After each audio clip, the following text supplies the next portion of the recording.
What a great affirmation. Thank you. Good morning.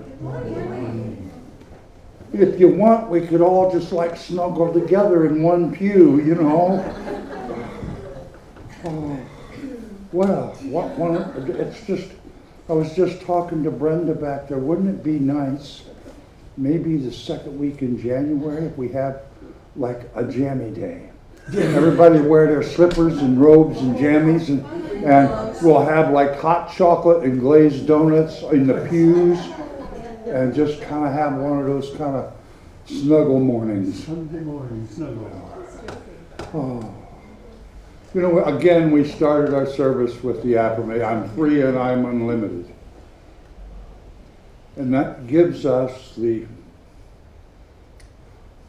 joy of creating and experiencing in this lifetime. And I think that's what this life is for, this human experience that we are having. It's to give us the opportunity or the privilege or the chance to create a life and experience what we create. And if we look at how we get caved in on as we go through life and live in these societies that just the very nature of them are oppressive. To be able to stand here and sit here on a Sunday morning and sing, I'm free and I'm unlimited. Oh, if we could start every day, and every day at 10 o'clock on our coffee break, and every day at lunch, and every afternoon right before we have our nap, and when we wake up from our nap, yeah, we could affirm, I am free, I am unlimited.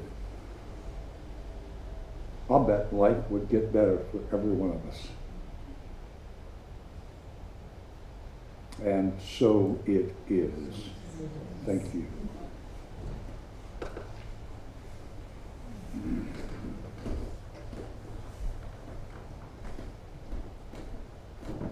Good morning. Good morning. Trust. I was raised by a narcissistic mother. She wasn't an evil person. She just should never have had children. I learned very early that if I wanted whatever I was feeling about something to remain mine, it was best not to share it with my mother. I don't readily share my feelings. Probably the time that I have spent here at the Church of the Oaks giving mini messages is the most I have shared feelings ever. Most of what I think and feel about stuff I keep to myself. When I was much younger, in my 30s and 40s, I sometimes felt like I was speaking a language different from everyone around me. My memory of events and conversations was often radically different from the people around me. I started to feel a little crazy when that would happen. It took me a long time to recognize the pattern that often these people were either abusing alcohol or drugs or were incredibly manipulative.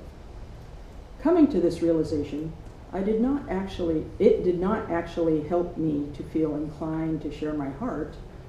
I also realized that there are different levels of trust. For example, I trust I will be given the correct change when paying for something. I have never been good at arithmetic. Even if I counted my change, I would not be able to do the arithmetic in my head to know if I've gotten the correct change. I chose to believe or trust that I would receive the correct change. I choose to believe or trust that people won't lie to me. This, of course, does not include the category of politician. I always assume they are lying to me. But trusting someone with your heart is another thing altogether. This coming February, my wife and I will have been married for 6 years. During the course of this last year, we came very close to ending our marriage. Before that happened, we were fortunate enough to realize we needed to unpack some baggage we had been carrying around since childhood. I needed to believe that not everyone I love is my mother, and no one can take my feelings away from me unless I let them. This may not have been true for a child, but it certainly is true for an adult. Going forward, I probably won't be running after people sharing my every thought and feeling, but what I will be doing is learning to recognize what I am feeling and to share that knowledge with the people I love. What a wonderful message. Thank you very much, Catherine. And good morning, everyone. The Thursday, 10 a.m. spiritual book study. When is it going to happen again? Do you have any idea? In the new year. In the new year. So it's down for the next couple weeks. It's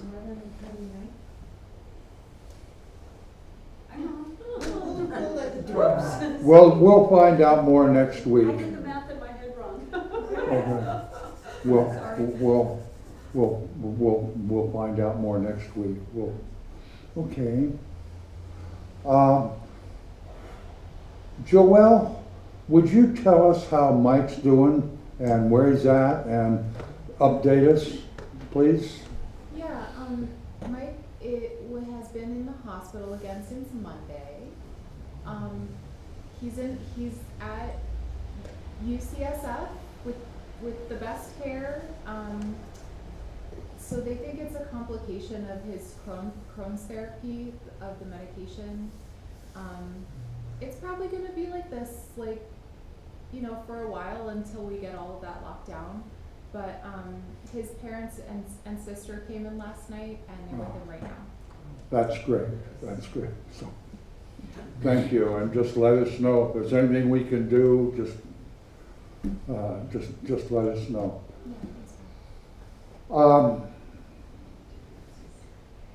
Next Sunday is going to be a great Sunday. I think there's going to be carols, Wayne, carols and candles and all kinds of things. Yeah, we might even light a few candles. All right, that's next Sunday. We had a lovely day down at, what do they call them? The Suites at Montero, the Cots residence place, on, was that Wednesday, I think? Yeah, Wednesday. It was perfect. I'm going to talk more about it in a little while, but it was great. And I've got to tell you one thing.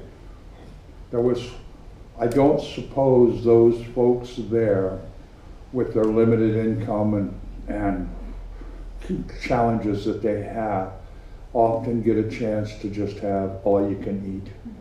And they had all you can eat. And there's one big guy that every time he came through the line 3 times that I saw. He got 4 pancakes and 6 sausages. And he came through the line 3 times. So you can do the math. And then when we got done, at the end at 12 o'clock when we ended the service, there was still some sausages, and I had almost a whole bowl of pancake batter. So I just made pancakes, and we made plates. We took a plate, put another plate on top, put some tape on it, like a go plate. Okay? And he left with one in each hand. And he was so happy. It was great. So, yes. I have one more thing. Ward and Susan just had a wedding anniversary. How many years, you guys? 45. years. That's, if anybody's ever been in a relationship, 45 years is, Wayne and Nancy have been 60, how many years?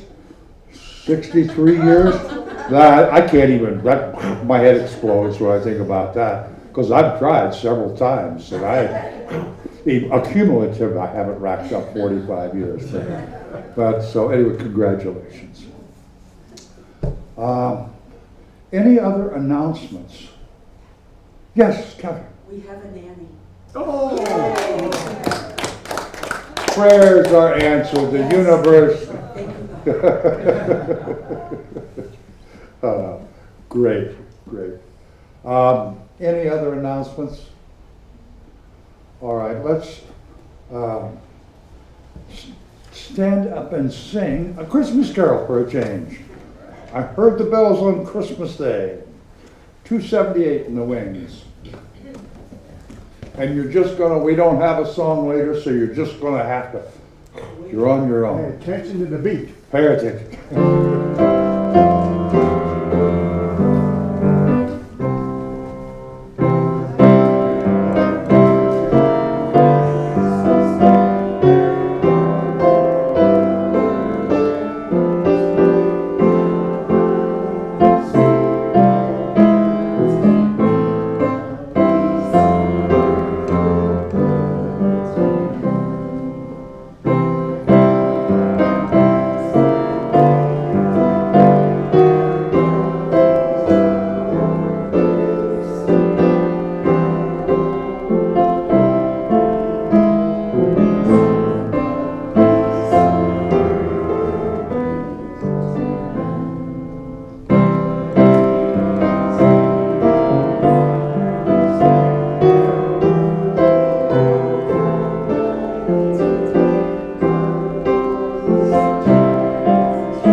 And now it's the time that we greet each other in the traditional Church of the Oaks fashion.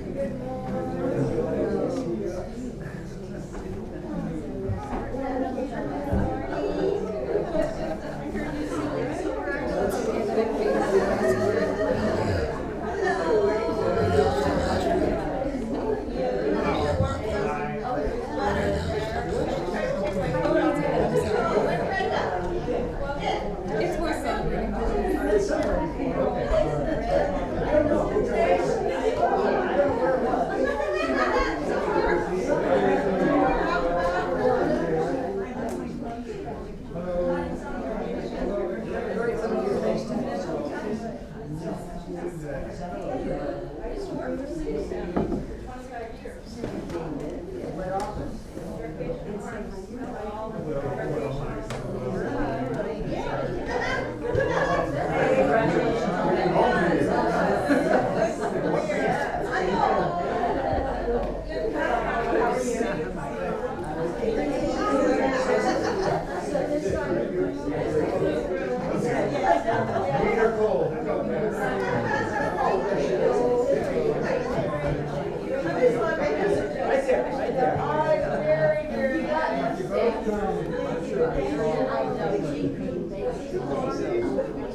It's good. It's really good.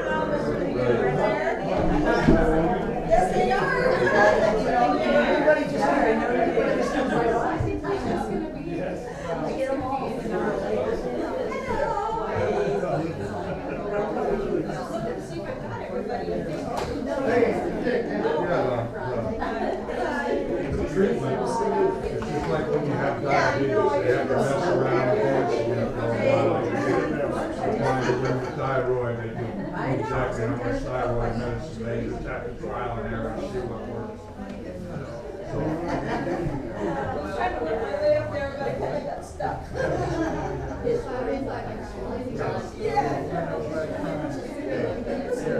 Joelle, when you tell Mike's mom, I said, I like her, I want to say Joyce. Cheryl, okay. Tell her I said, I like her, she's a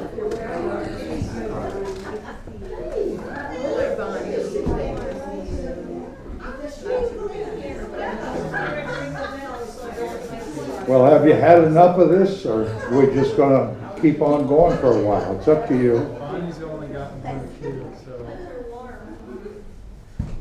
take a while.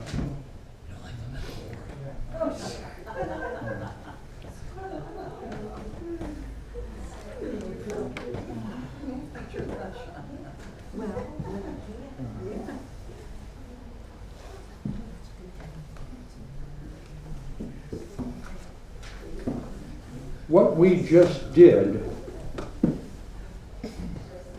does more than, I'm going to talk about it in a little while, but this interacting that we do, this family thing that we do, it actually does more than we are consciously aware of. And I'm going to tell you about that. When you send out the energy, when you send out the love, and send out the light, you really don't know how it affects the rest of the world and the people in it. So, but I'm going to tell you a little story about that.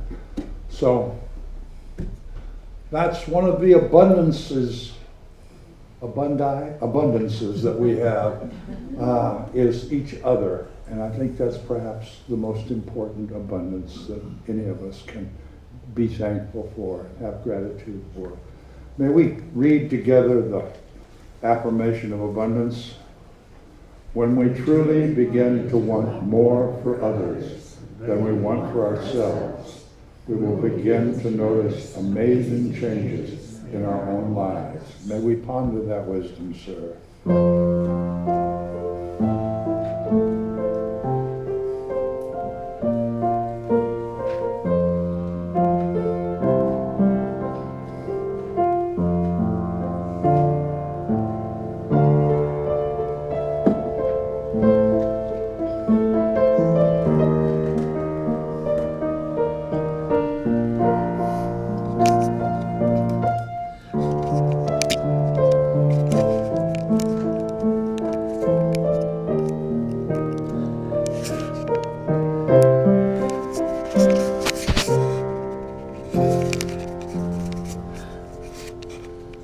Thank you, Wayne. As we prepare ourselves for our time of meditation, let's sing together in the stillness of the silence, number 97 in the wings.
For this meditation, picture a clear blue sky. As you do so, feel your body and your mind relax.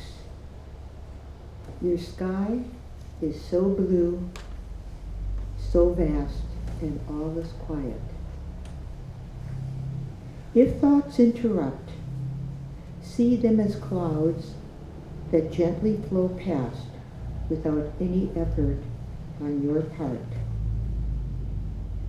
Quiet your mind to feel the endless peace of this blue sky, of this clear blue sky. Clear sky, clouds drift away, clear sky. So let's begin.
As we begin to end this meditation, surround yourself and feel the love that surrounds you. And perhaps I should have used rain today to wash away any issues that need to be cleaned. And so it is.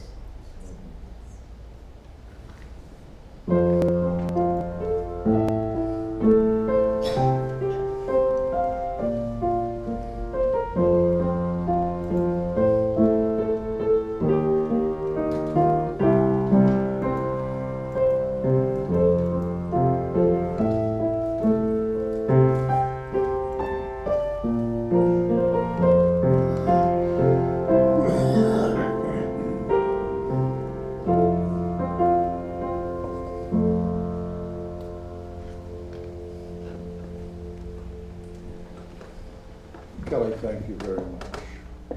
And Wayne, thank you. You're just like that, what is it, that Energizer bunny, you just keep going and going and going Without stopping. without stopping.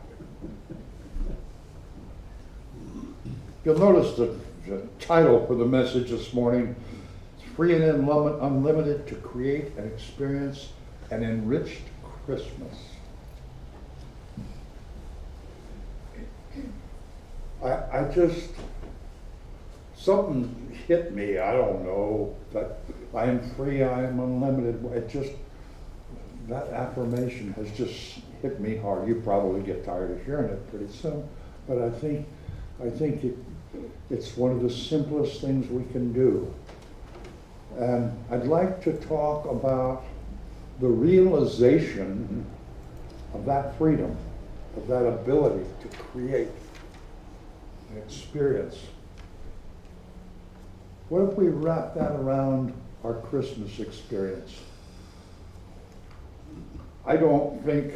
We don't celebrate Christmas here by reading Luke 2, 1 through 19, and base our Christmas on that. But I think most of us at some point in our life have.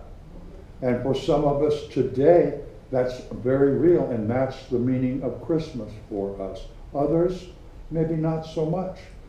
Maybe we have Jewish people here that Christmas is just a gift exchange. Maybe it's just the light that Christmas and Hanukkah bring into our dark season of the year. It can mean everything different to everyone. We all have a different meaning of what the traditions of Christmas, what the rituals are, our experiences. And I'm guessing that most everybody is probably like me. Most of Christmas is pretty jolly, pretty happy. I think about Christmases in my past, and most of them were pretty nice, but some of them were not good at all. Some of them were really dark, very painful, very hurtful. And I think all of us have had those experiences at different times, but especially Christmas. It kind of seems to hang with us.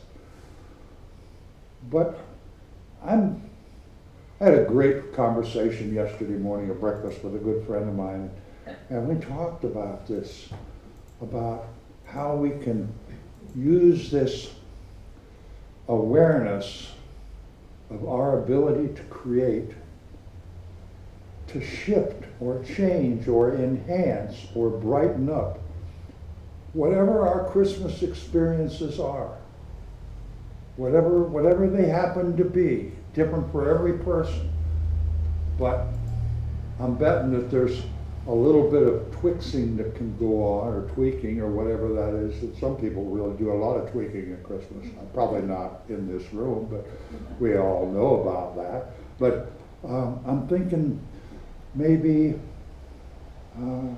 we could just add a little value to our Christmas experience.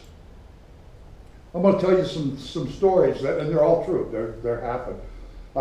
These flowers this morning, they had a note on them when I got here this morning. It said, "To the ladies and gentlemen of Church of the Oaks, from Tina, our janitor lady. I would just like to express how wonderful it was to spend cleanup on Saturday with all of you.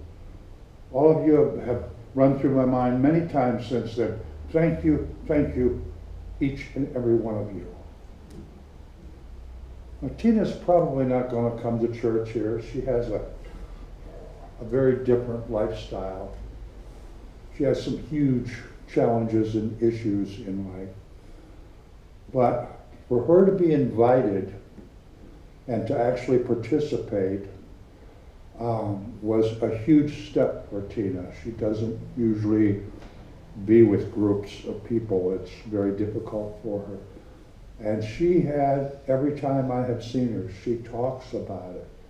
What a great time she has had at that Saturday, because everybody included her in our family.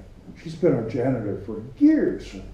Even when Johnny Walker was a janitor, she was Johnny Walker's girlfriend. She did all the work. He sat out and smoked cigarettes and drank beer in the parking lot while she did the mopping. But that experience, that family experience, we didn't realize when I saw various members, people of you talking with her and sharing your car problems and talking about trees and weeds and stuff. That changed her life experience that day. And since, she never had much care about what was going on in church. It's a job. She enjoyed her job. She wanted to make it nice, but she never really felt like part of the family. Now she does. I don't know if that was Christmas. Maybe one of the quotes, Bob Hope's quote on the order of service, maybe Christmas means sharing a love, and why do we have to wait for Christmas to do that? I talked about earlier about our pancake breakfast that we prepared for the Kotz residents. I wish Douglas or Linda was here this morning so they could affirm this. But there are 62 residents there, and a couple of staff people were present Wednesday morning. And every single one of the residents, the director there kind of went through a little checklist to see who all was there. And as they went through the line, she'd check their names off. Like I said, the one guy went through 3 times, and several others went through twice. And that's wonderful. But what struck me is the way they complimented. They didn't just do the howdy and shake. Oh, thanks a lot, we appreciate it. No, they came back up when they came through the line a second. These pancakes are great, they're so fluffy, and it's the best sausage I've ever tasted in my life. And they were genuinely appreciative. They expressed gratitude, almost 100% of them. A couple of them just kind of sat and were very quiet, and that's kind of probably who they are. But I've been watching people for a lot of years, and I can tell the politeness and the howdy and shake kind of stuff from real gratitude. And they expressed real gratitude. And I don't know about the rest of you. That cost us, we actually wrote out a check for $43 for the meat, but it cost us out of our inventory about $100.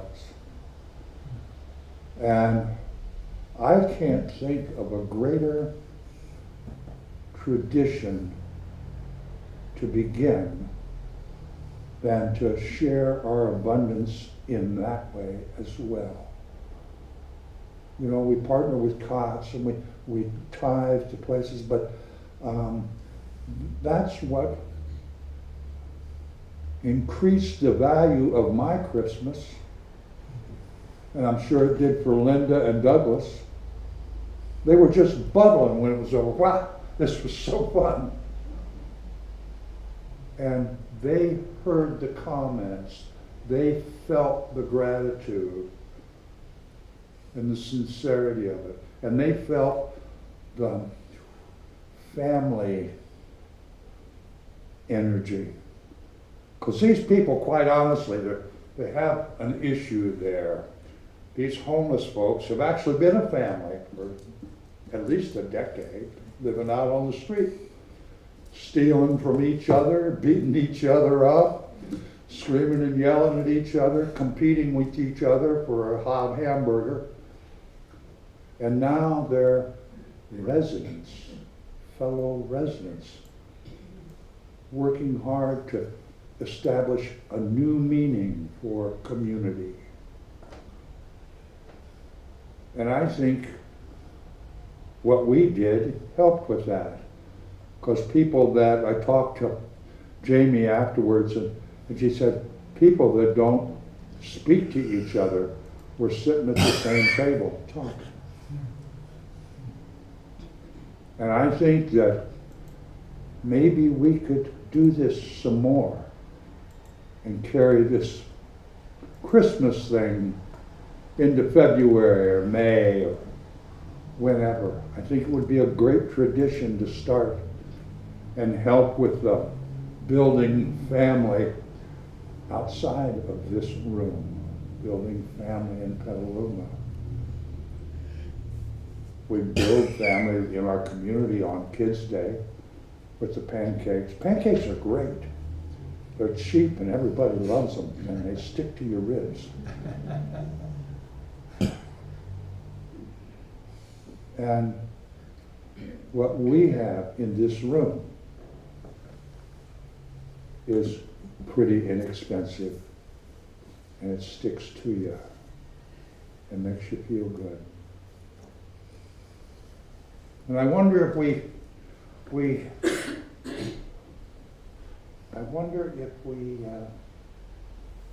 would each one take a little time this week and think about our ability to create.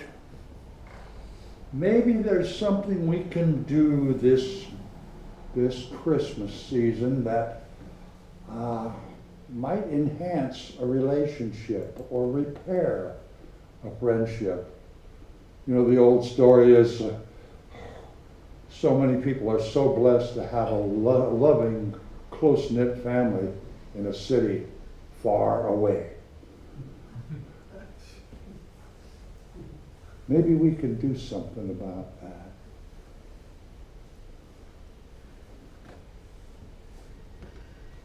I don't think that there's a single one of us that has some little dreads during the Christmas season. Oh, I gotta meet with those people, I gotta go over there. It's okay, but that guy's brother-in-law is such a jerk. Well, maybe let's go and spend some time with the jerk. And let the jerk know that people care and don't really hate him. He might not be such a jerk from now on. We don't know. These little acts of kindness and respect go farther than I think we're aware of. I heard very profound quote that there are 3 stages in our lifetime. There is this first stage is when we all believe in Santa Claus. And the second stage is when we don't believe in Santa Claus. And the third stage is when we all become Santa Claus. And I just wonder, I think most of us are in that third stage. And I think maybe that as Santa Claus, we can do a little more ho, ho, ho. And we can spread the Christmas message of love and light. Maybe in a little more inclusive way than we have in the past.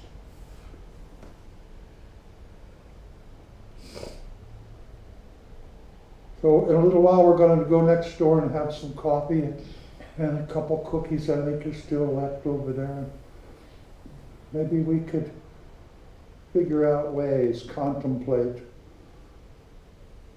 ways that we can brighten the Christmas light a little bit in places where it's maybe not so bright, that we usually avoid because it's not very bright. It's not very cheery. We all know people who we label, oh, here comes old gloom and doom again. Well, maybe they just need to tell their story a little bit. Maybe they just need, that's their way of venting. Maybe we could listen. We could let them share their grief and their anger and their frustration and return it with a smile and a hug. A little affirmation that they are actually somebody important in our lives. That we do care.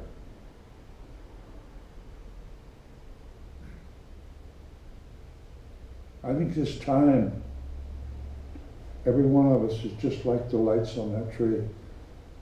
Little itty bitty light.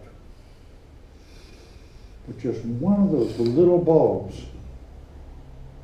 If you come in here at midnight and don't turn anything on except one little bulb, it affects the darkness in this whole room. And we have the privilege in this experience of life, this human experience that we're having. We have the privilege to create that light. We have the privilege to express our love and acceptance and understanding and forgiveness to every living thing on the face of this earth.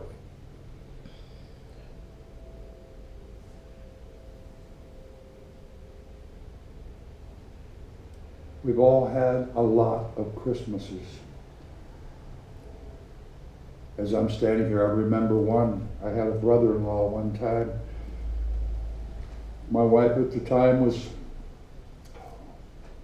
a true coal miner's daughter. She was a little West Virginia hillbilly gal that had 10 brothers and sisters, and Ma and Pa lived in a 2-room house. And they had all these kids, and all these kids had kids.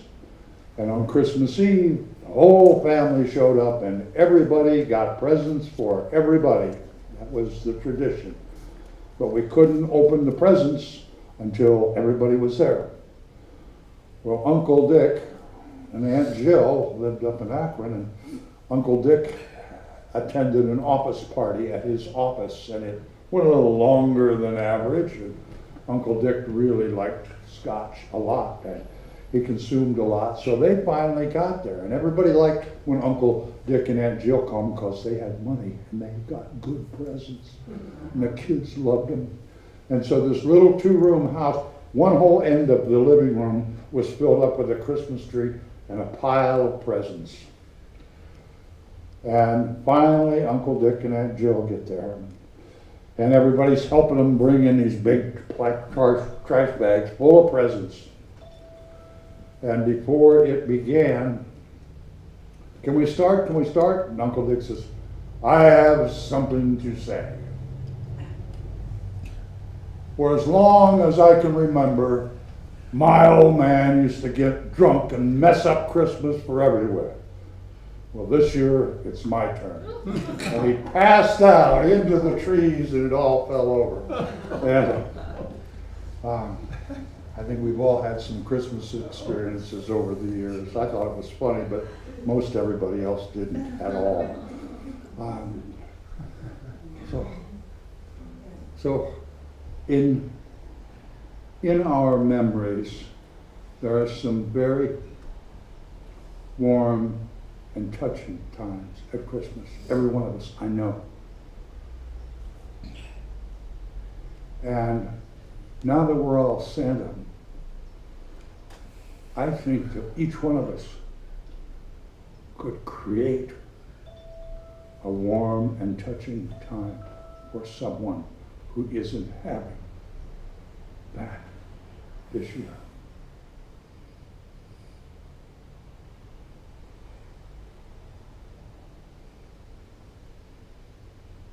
I see heads nodding. Does that mean you kind of have an idea? Maybe you know of some place or something or someone, or maybe you just got to go home and look in the mirror and say, I forgive you, and I'm going to be happy and cheery instead of oh gloom and doom this Christmas. And I'm going to smile at people instead of grumble. And be Santa to yourself. Put a little light in your bathroom in the morning when you get up and look in the mirror.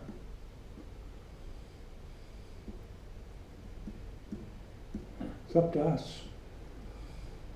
All of us are free and unlimited, and that gives us the power to create experiences that are way more enriched and beautiful and filled with light and love than we have ever known before. And I challenge each one of you to prove it to me. And I'll leave you with one thought. A wise man said, Santa Claus had the right idea. You only go visiting once a year and you show up when their people are asleep. My dear friends, have a wonderful Christmas. I'm not going to be here next week. Father, Brother Friar Wayne is going to be handling our Christmas. So I hope each of you can turn on a little light in a dark place, even if it's in your own home. And sometimes that's where the light is truly needed. What are we going to sing? Let's go tell it on the mountain. And have a wonderful Christmas, all of you. And just know you are loved. That's the truth. Maestro, stand up and sing it. It's number 2 something. 6-9. 269 in the Wings of Song.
we conclude with a